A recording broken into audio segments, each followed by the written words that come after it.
হাম থেকে সেরে ওঠার পর অনেক অভিভাবকই মনে করেন শিশুটি পুরোপুরি সুস্থ, কিন্তু বাস্তবে হাম সেরে ওঠার পরও কয়েক সপ্তাহ থেকে কয়েক মাস পর্যন্ত শিশুর রোগ প্রতিরোধ ক্ষমতা কম থাকে। তাই এই সময় প্রয়োজন বাড়তি যত্ন। এ সময় শিশুকে পুষ্টিকর খাবার দিন। হামের পরে অনেক শিশুর ওজন কমে যায় এবং খাবারে অরুচি চলে আসে। তাই এই সময়ে পর্যাপ্ত পুষ্টিকর খাবার এনশিওর করাটা খুবই গুরুত্বপূর্ণ। না হলে পরবর্তীতে শিশু পুষ্টিহীনতা এবং অন্যান্য আরও জটিল সমস্যায় ভুগতে পারে। শিশুকে এই সময়ে ঘন ঘন খাবার দিন। তার নিয়মিত খাবারের চাইতে একবেলা খাবার বাড়িয়ে দিন। পুষ্টিকর খাবার মাছ, মাংস, ডাল, ডিম এগুলো পর্যাপ্ত পরিমাণে এনশিওর করুন।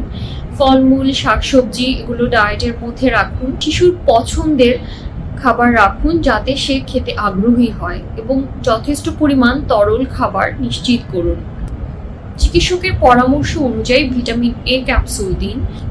ভিটামিন এ হামের জটিলতা কমাতে সাহায্য করে এবং চোখের সুরক্ষা দেয়। হাম সেরে যাওয়ার পরও শিশুর কিছু জটিলতা দেখা দিতে পারে, তাই সেগুলো লক্ষ্য রাখুন।